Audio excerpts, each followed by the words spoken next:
कल रात को बड़ो जोर से बुखार आ गया। बुखार इतना तेज હતો कि पूछो ना, कब आंखी बंद भई पता ही नहीं लगा।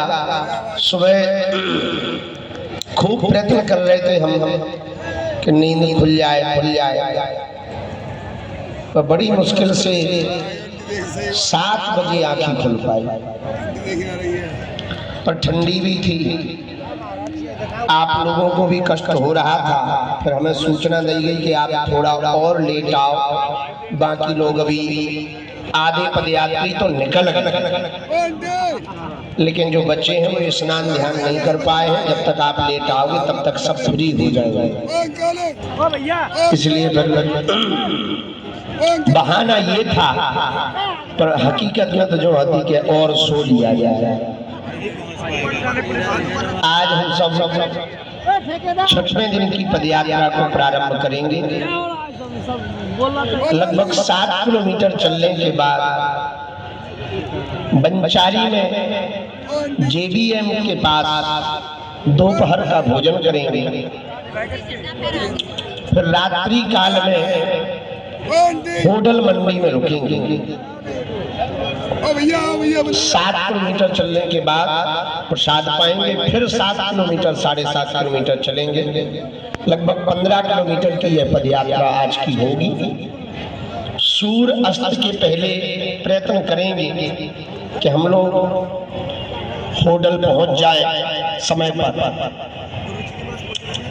आज से मात्र 3 दिन बचे हैं इस पदयात्रा को विश्राम लेने पर। 16 तारीख को दोपहर 12 बजे 4 धाम में भव्य दिव्य सनातन हिंदू एकता के विश्राम पर सामूहिक लाखों हिंदुओं के साथ शपथ लेंगे हम सब।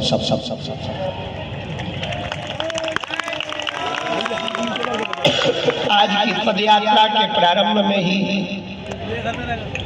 बड़ी महती कृपा करके हमारे ब्रज के नंद बाबा के रूप में जिन्हें जाना जाता, पूज्य श्री काशनी पीठ वाले रमण लेती वाले महाराज जी के परम कृपा भाज्य पूज्य श्री नागेंद्र जी महाराज जी का आगमन हुआ है।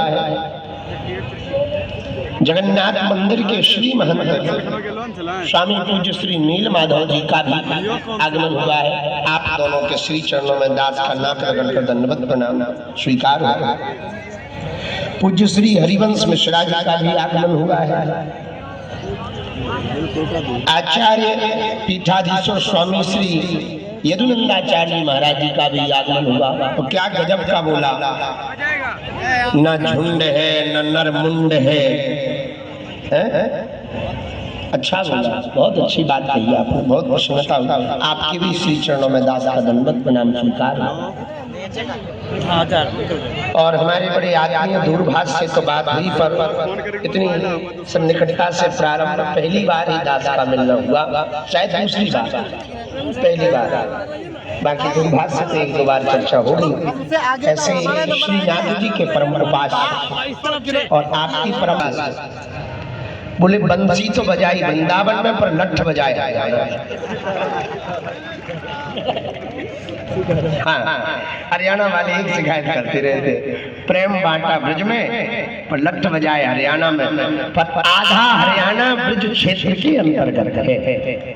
अभी भी हम लोग ब्रज में बैठे हैं। ज्यों-ज्यों ब्रज और बांके बिहारी नजदीक आ रहे, त्यों-त्यों प्रेम और रस बढ़ता ही चला जा रहा है।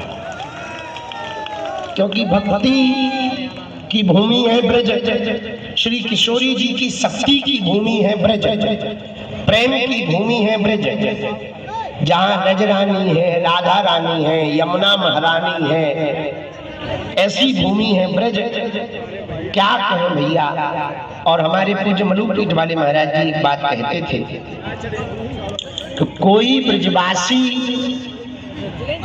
किसी अन्य जगह के रहने वाले व्यक्ति को अपना बना ले तो समझना ठाकुर जी ने आपको स्वीकार कर लिया।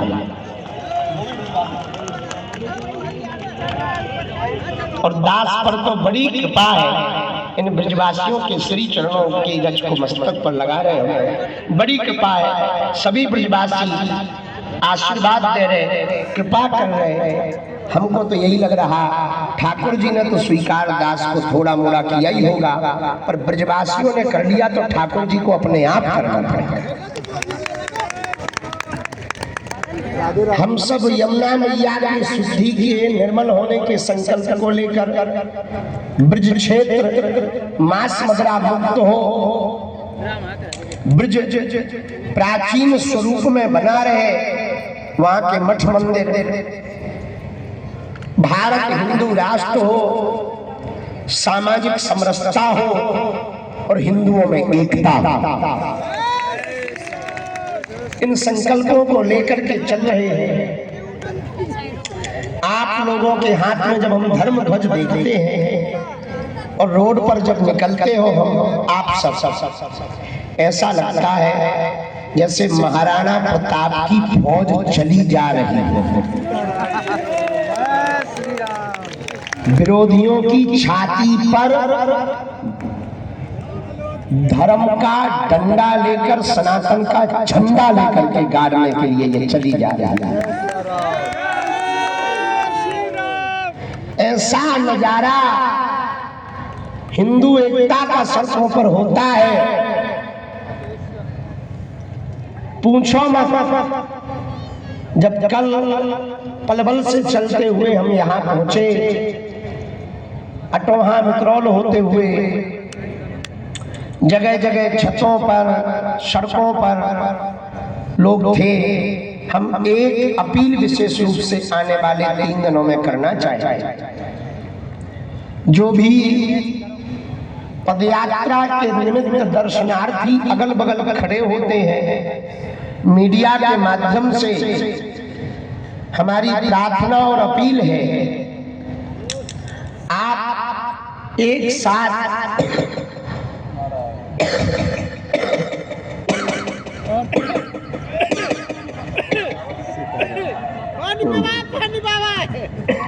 छज्जों पर ना चढ़े, छज्जे और 3 सेट गिरने का डर है, ताकि ये पदयात्रा 3 दिन की निर्विघ्न हो सके और कोई कलंक ना लगे। बहुत लोग छज्जों पर एक साथ चढ़ जाते हैं, इसलिए हमारी सभी से करबद्ध हाथ जोड़कर प्रार्थना है